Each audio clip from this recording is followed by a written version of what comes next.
You can spend, you can save. What is the right thing to do? Federal benefits, thrift savings plans too. You can save your own way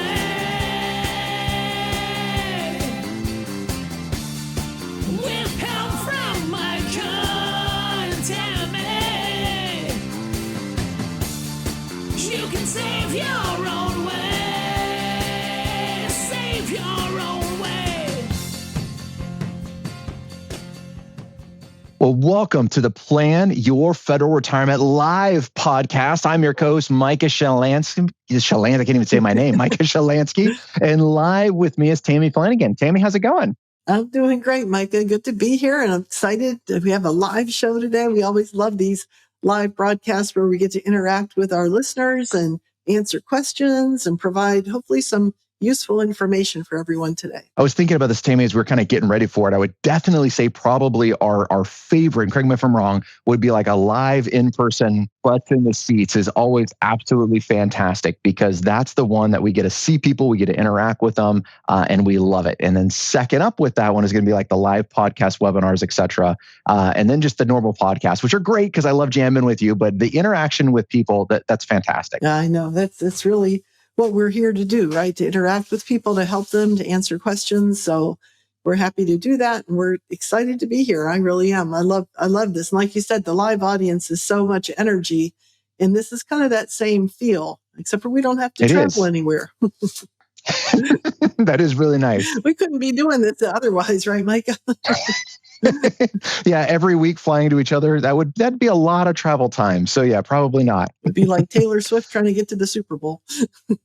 There you go.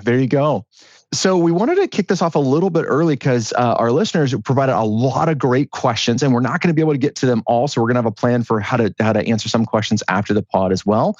But Tammy, we wanted to jump into this for just a few minutes and kind of go through some of the questions first. Is that okay? Yeah, I love it.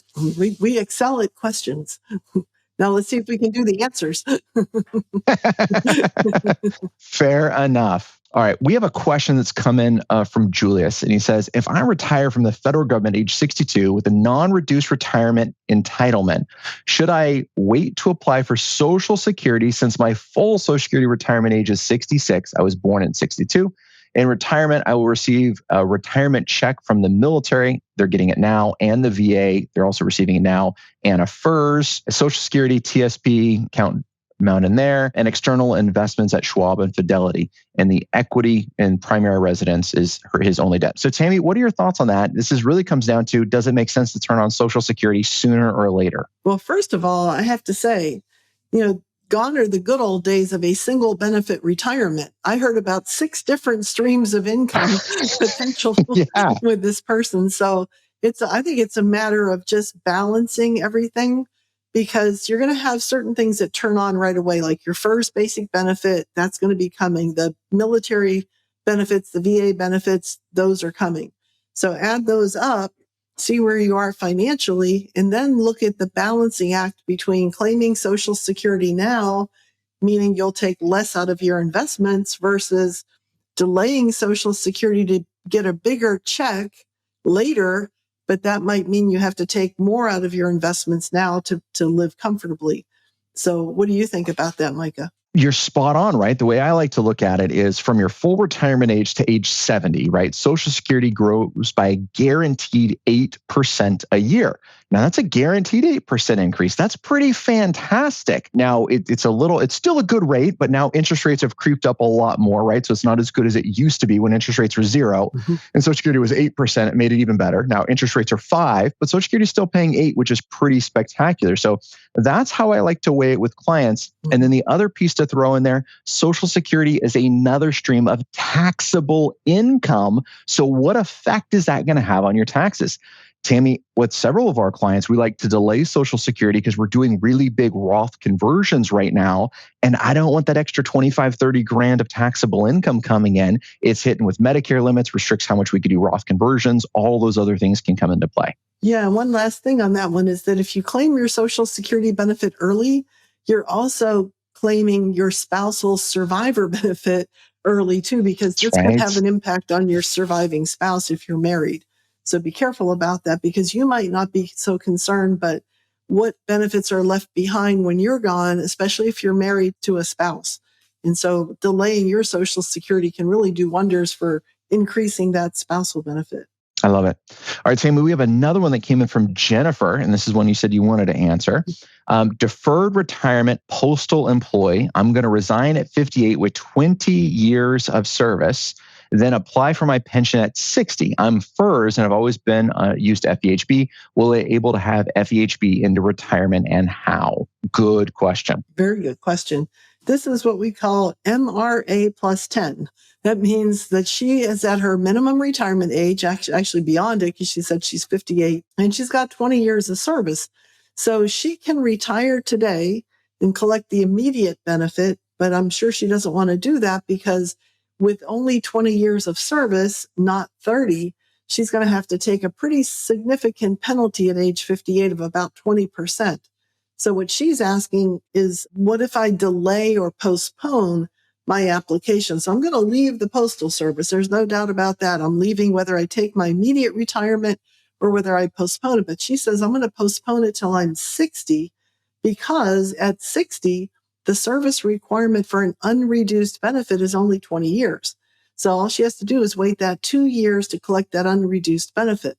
So the question has to do with health insurance. What do I do between 58 and 60? Just don't get sick. Is that the answer? It's a good plan. I like that. Don't get sick. Yeah, that's a little risky. That's probably riskier than the stock market. So what you may want to do is either go on temporary coverage, which is kind of expensive because you're paying the employer and the employee share, and that only lasts for 18 months. So, what do you do for the next 6 months? Or if you're fortunate to be married to a spouse who has insurance, you can jump onto their Self Plus One or family plan, if that's an option for you. And then the other option is get a job at Starbucks. I heard they offer health insurance there.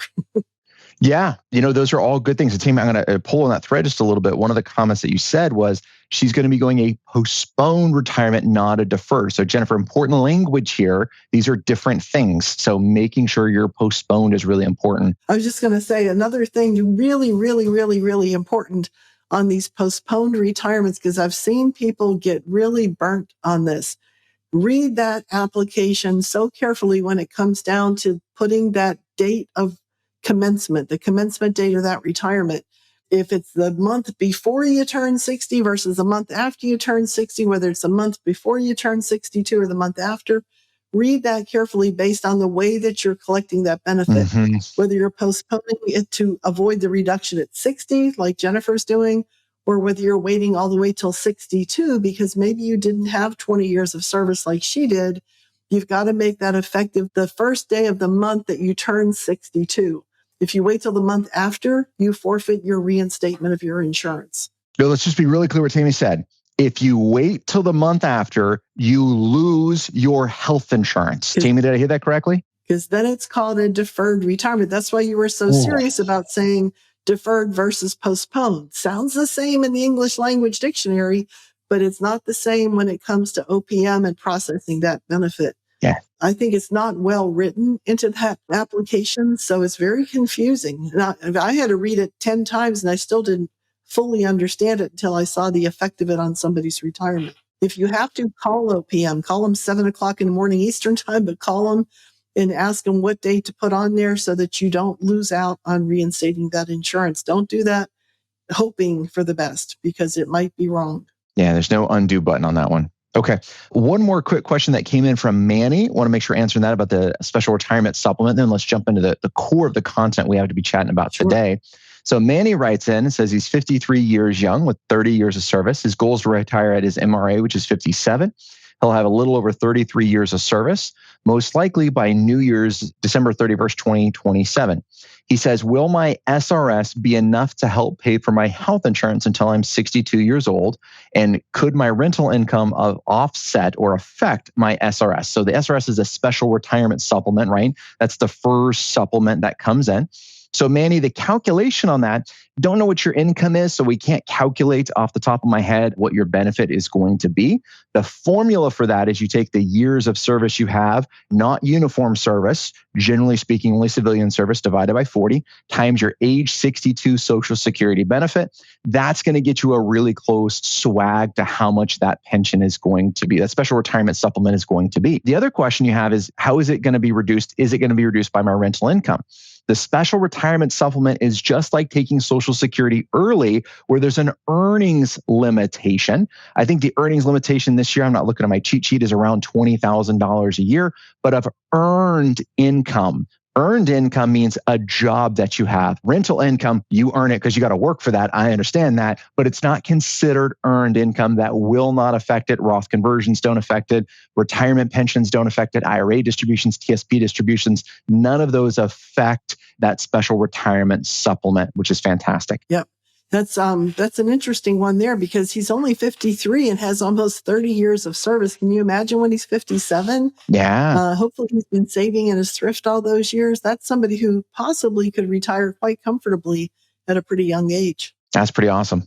Well, Tammy, let's jump into kind of the core of our podcast today, which is how do you retire and not go back to work, right? What are the three big things that you need to know to make sure you can stay successfully retired? And while there's a whole lot of sub things to think about, there's three kind of general points to go through. And I would say kind of the first one is you got to be financially ready. Absolutely. Yeah. Because I've seen people do this. They retire and they think, man, I got all this time on my hands. We've been living in this old house all these years. Let's sell it and build a brand new big house. And so That's right. You realize there's a lot of expenses that go in with that. I've had friends who planned on downsizing, but they didn't. They upsized, or they went to a more expensive area to live. Retirement communities can be quite pricey. So you got to build that into your financial plan. Because some of those folks that I'm talking about did go back to work, not because they were bored, but because they needed the money. Yeah. And so in our world, there's kind of 5 areas of financial planning that you need to dive into, right? You work with us, you work with another financial professional. 5 areas are really, really important. Estate planning, will, trust, healthcare directive, durable power of attorney, beneficiary designations, a lot of stuff in there. Risk management, my fancy way of saying insurance, life, health, disability. Retirement income, how much is your pension going to be? How much do you want to spend in retirement? Where's that money going to come from? Investments, so many people focus on investments too soon in the planning process. They want to do it first. You know what? You need a plan to know where you're going to go before we start breaking out the tool chest, right? So we need to know these things first. And then very last is going to be tax planning. Taxes is probably the largest expense you will have in retirement. You guys have phenomenal insurance, so medical bills probably aren't your largest expense. It's going to be the IRS. It's going to be taxes, and we got to have a plan to reduce that. And this can be a major issue for people, Tammy. Now, I haven't seen taxes be the sole reason someone has to go back to work, but I've absolutely seen taxes be the reason they couldn't spend what they wanted to spend in retirement because they didn't have forward tax planning. Yeah, and you're not the only financial planner I've heard say this. I teach a lot of classes with a lot of different planners, and they always emphasize the fact that the one thing that's commonly overlooked in retirement planning is tax planning. Because we forget about the fact that, hey, we've saved all this money, we've got all these wonderful benefits, but that's all taxable income. Right. And, we put it aside pre-tax. We don't want to pay more tax on it when we take it out than whenever we saved putting it in. So how do you do that? How do you plan for tax efficiency in retirement? Well, one of the first things that I like to do, again, taxes is the last thing that we focus on very intentionally, right? While it's really important, we got to know what your plan is. We got to know what you want to do. We got to know what tools we have in the tool chest first before we create our tax plan. But Tammy, a really big part of it is our 10-year retirement timeline. Now, some people are like, I want a 50-year timeline. You know what? 50 years, nobody pays attention to the numbers. At the end of the day, it's just too crazy. The next 10 years, where are you going to be? How much income do you want to have coming in? Cash flow's king, right? How much net income do you want to have coming in? And where is that coming from? What I want to know is, what is our fixed retirement? Okay, that's going to be your pension. That's going to be your Social Security. Now, we can choose when Social Security comes on or not. but your pension is fixed. It's going to be what it's going to be, and it's going to be taxable. Okay, great. What's our variable retirement income? Now, what's that? That's your TSP, that's your investment accounts, et cetera. These are ones that I can pull more levers with in order to help reduce your taxes. But step one is, what is that 10-year plan? How much do I want to have? And where is that money coming from for the next 10 years? And it's kind of fair to say that if you're living on your net income that you're bringing home in your paycheck, that's probably a good starting point, is to try to see if you're going to be able to have that same net income in retirement without depleting your savings too quickly. That might be one of the first kind of temperature gauges to see if you're really in the ready stage of retirement. I think that's 100% the case. Now, this all comes back to cash flow is king, right? Cash flow is where that money is going to come from. How much are you net spending today? How much is your net income going to be? Tammy, like the third question we ask in every single meeting we have on our agenda is cash flow. How are you doing in checking and savings, and what big future expenses you have coming up?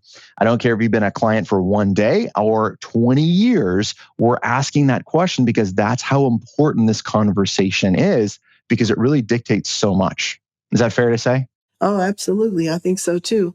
And I think part of that too is getting kind of a handle on managing that money that you are investing.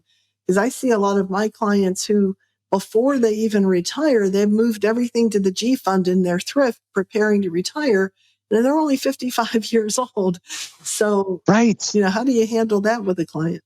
Well, I get this question a lot, right? They're like, hey, Micah, I'm getting ready to retire. I can't take any more risk. So I'm going to move everything out of the market and stick it in the G fund because at least it can't go down in value. Well, those are true statements, right? Is you're worried about your risk. You're worried about the markets moving up and down, because they will, right? There's only two guarantees we make in the stock market. Number one, the day you invest, tomorrow the market will go down. And number two, the day you retire, tomorrow the market will go down, right? That's it. Everything else is a little bit of a risk. But Tammy, the risk needs to be measured in time. And when do we need to access this? And you know this, right? So from the TSP, and someone says, look, I got $1 million in my TSP. I'm going to retire tomorrow. I'm going to stick to the G fund. It says, okay, are you going to spend all of your TSP in the next 3 to 5 years? Let's hope not. Yeah, let's hope not, right? No, I wouldn't do that. Okay, well, maybe we need a portion of your TSP or a portion of your investments inside of the G fund, maybe cash or money markets, bonds, CDs outside of the TSP, sure. But it's probably not the entire thing, because you're retiring at 55. You got another 40 years ahead of you that we have to plan for, which is almost the same as your entire working career, right? Yep, because now you've built all this wealth. You're not necessarily adding more money into it, new money, but you're still wanting that balance to grow, because it has to grow if you're going to start taking out more money. That's right. So there is a trick to that. There's a little bit of a method you have to employ. Attention all federal employees. Are you ready to unlock the full potential of your federal benefits? Join us for an unparalleled one-day event that's designed exclusively for you. We are presenting you the in-person federal benefits class, your comprehensive guide to understanding and maximizing your benefits. Whether you're just starting your federal career or preparing for retirement, this event is tailored to meet your needs. Get ready to dive deep into the world of federal benefits as our speakers cover topics that matter most to you. This is your opportunity to take control of your financial future. Join us on April 10th this year in Anchorage, Alaska, where knowledge is power and empowerment is key. Spaces are limited, so take advantage of this. Reserve your seat now and take the first step towards unlocking the potential of your federal benefits. Bring your spouse too, and prepare for a happy retirement. We can't wait to see you. And Tammy, we talk about this in our 7 classic mistakes that federal employees make when they retire, right? So I'm going to ask, we put this together for all of our listeners. We're going to ask our team to kind of push that out. We'll also do it again at the end of the podcast. If you haven't gone through that, go through that, because these are 7 things that Tammy and I see federal employees make again and again, and we want to help you avoid them. Absolutely. Well, that was all under just one category, by the way. That was all just getting financially ready to retire, right? Well, that's a big part of it. Yep. Huge part. All right. The second part is understanding and making the most out of your FERS benefits. And I think, Tammy, that was really highlighted in just a couple of the questions that we were answering at the top of this pod, which was really about, hey, you got to know how these things work. You have to be your own expert in these benefits to make sure you're getting the most out of them. That's right. Yeah, you have your benefits there, throughout your career.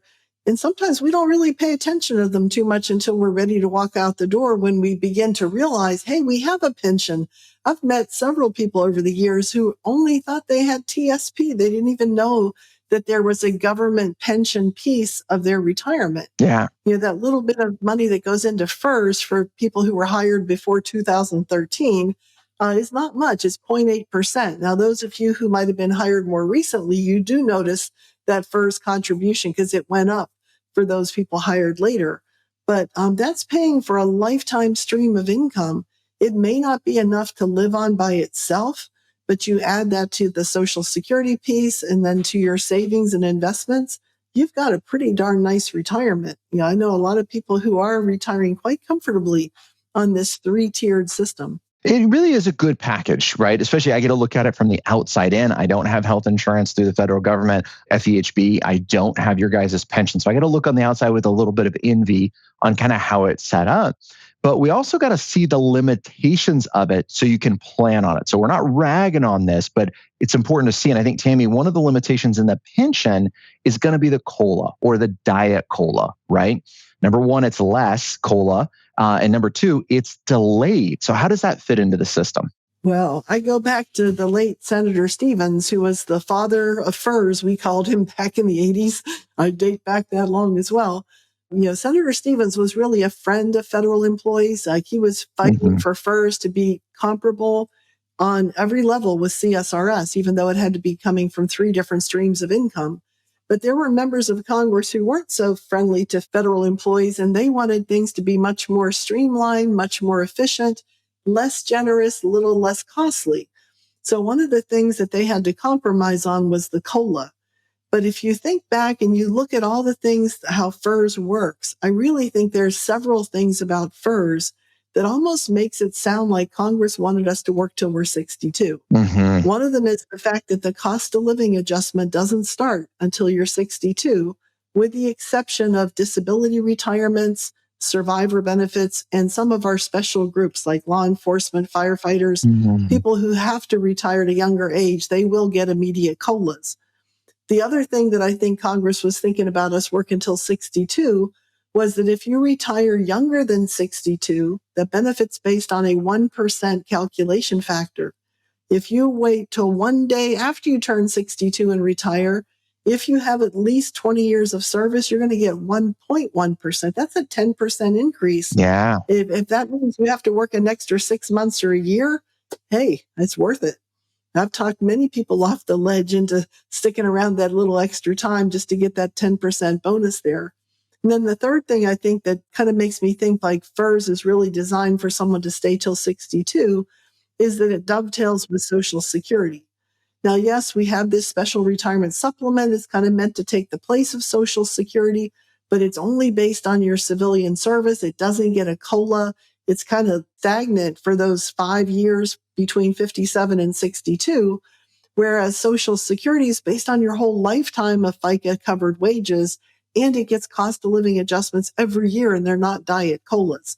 So, for those people who prior to age 62 really can't afford to retire comfortably, wait a couple of more years. You'll see a major difference between your retirement at 57 and 5 years later, what that's going to look like when you're 62. Now, there are some people who can certainly afford to retire younger. They've done a fabulous job saving. So I'm not saying everybody needs to wait, but I think for some people, it might pay to wait. It might really help them hedge against that risk of longevity. And this is where I'm going to say people can get in trouble, Tammy, is because they start comparing their retirement to Bob and Sue down the street, right? And saying, well, Sue is able to do this, therefore I should be able to do the same thing. Look, there's a lot of other factors that go into this besides your age and length of service. Absolutely. And, I was working with one client and she was a little frustrated because another client, all of our clients know each other. It's kind of fun that way, right? But another client was retiring sooner than she was able to. And she's like, what the heck? We've both worked for the federal government for the same period of time. It's like, okay, but your retirements are different. One, you have different spending levels. What's your comfortable spending level? Number two, you have different savings levels, right? One person's willing to save more than the other person because they're spending less. And so you can't look at somebody else's scenario from the outside and say, oh, they got 30 years, I have 30 years, we can both retire and be fine. these are different. And sometimes for our particular life cases, and this isn't a good versus bad thing, it's, hey, where are you at? Where do you want to be and how do we get you there? And I'm not interested in comparing you to the stock market, to Bob and Sue, to Dave, to whoever at the federal employee, conventions are going on. I want to see with you, where are you going for your retirement and how do you get there? So quit comparing yourself to things that don't matter and really compare yourself to, are you on track for your retirement? Yep. And I think part of the challenge is understanding how to come up with the net income. Yeah. Because we can go to our agency and get a retirement estimate, but that estimate may not have everything we need on it. It may not show that we have to pay a state income tax. It may very much underestimate the federal income tax.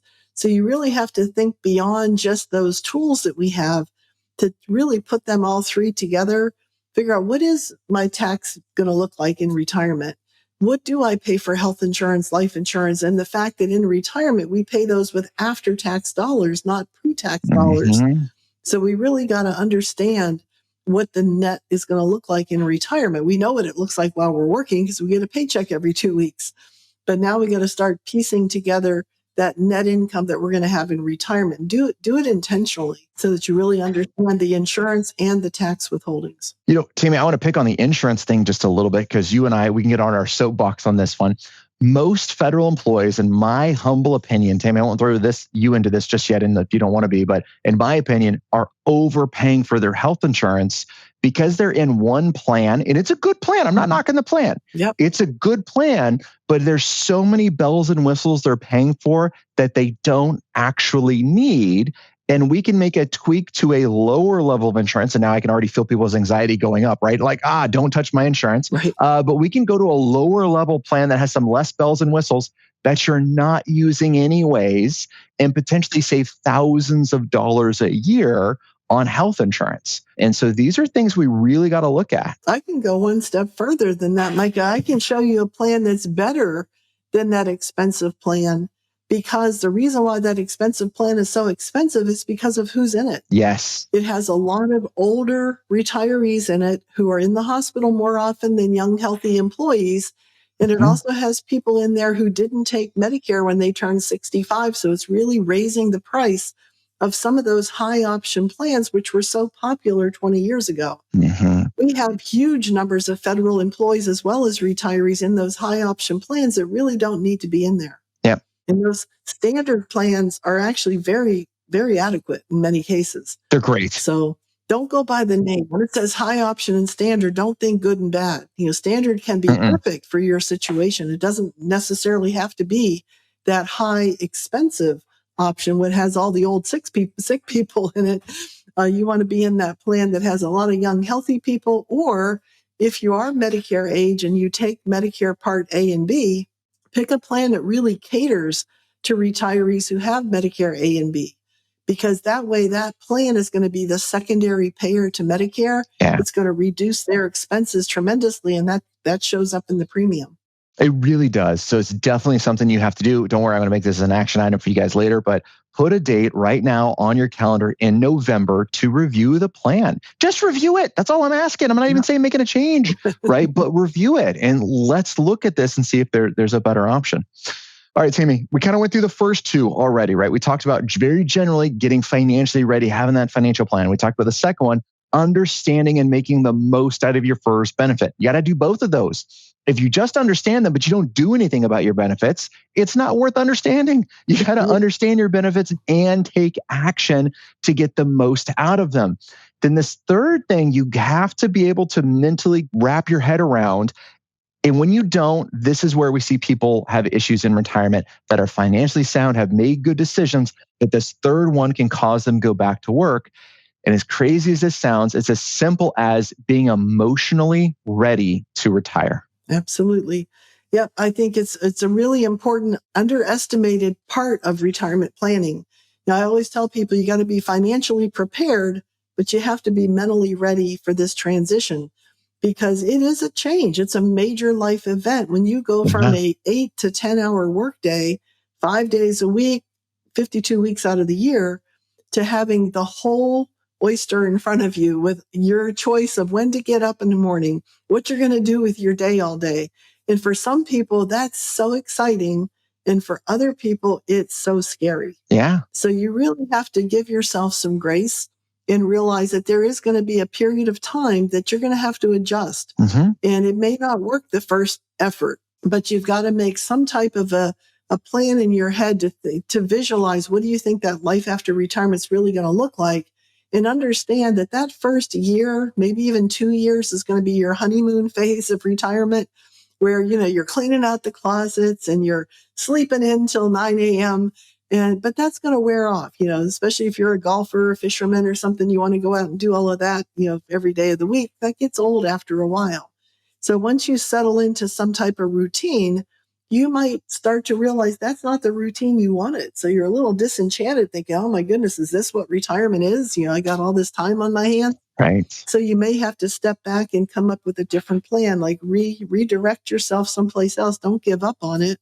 It's going to work out eventually. You have to kind of adapt and accept that this is going to be different than what it was when you were working every day of the week. So I'm a big proponent on making sure that you are mentally prepared as much as financially ready. Mm-hmm. And don't let anybody make you feel like you have to retire just because you're eligible. Yeah. Those days are long gone, let's hope.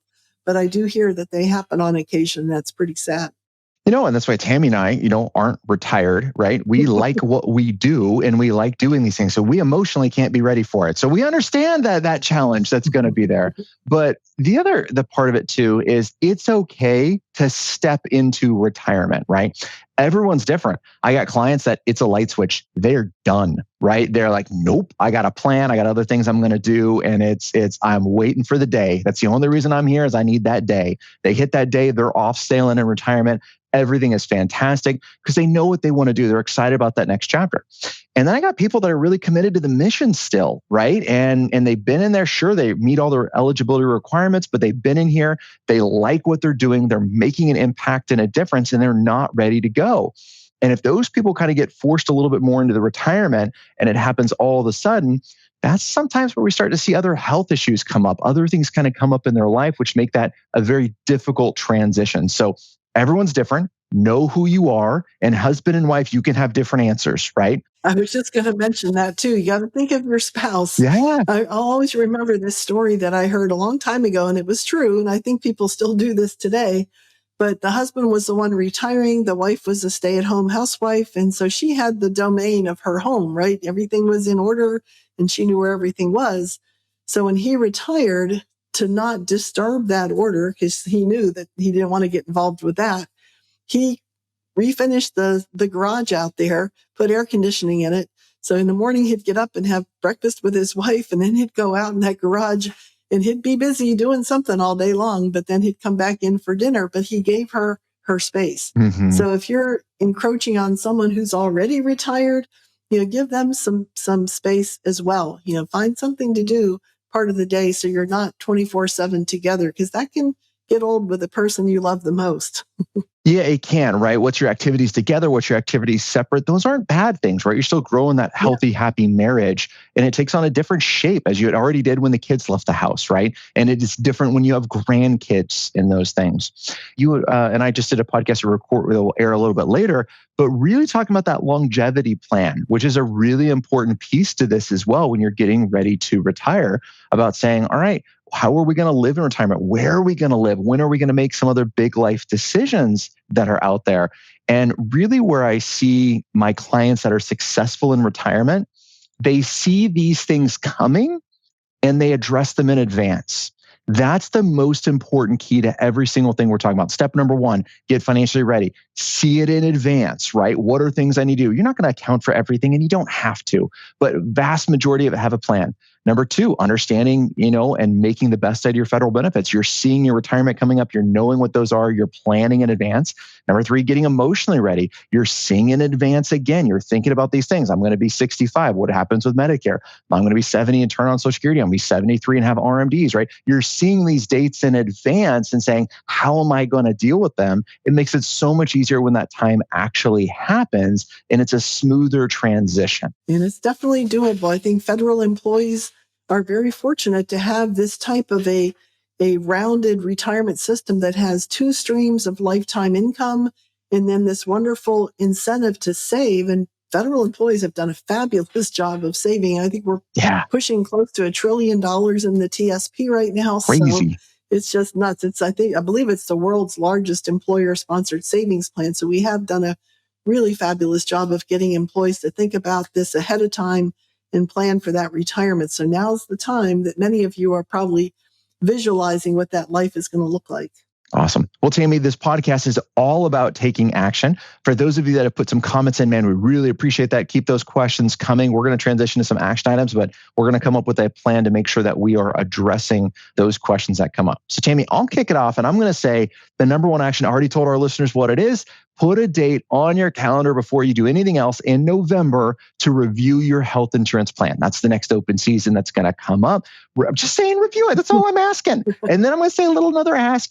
Pick another option. Don't do it. You don't have to do the other option, but pick an alternative option that's there. So don't have to look at all of them. You could narrow it down. I'm sure Tammy and I are going to do a podcast and webinars at that time talking about the different options, right? So you're going to have tons of resources, but at least explore it. And I think if you are fearful or a little bit hesitant or anxious about retirement, do some research on it. I love it. Third action item, of course, is share this out. Come on, you know I was going to ask for that. We love it when you share it. We love the great comments and feedback that we get. We're always striving for improvements. So what do you guys want to see that's going to make your retirement more impactful? Our goal is to help another 1 million federal employees with their retirement.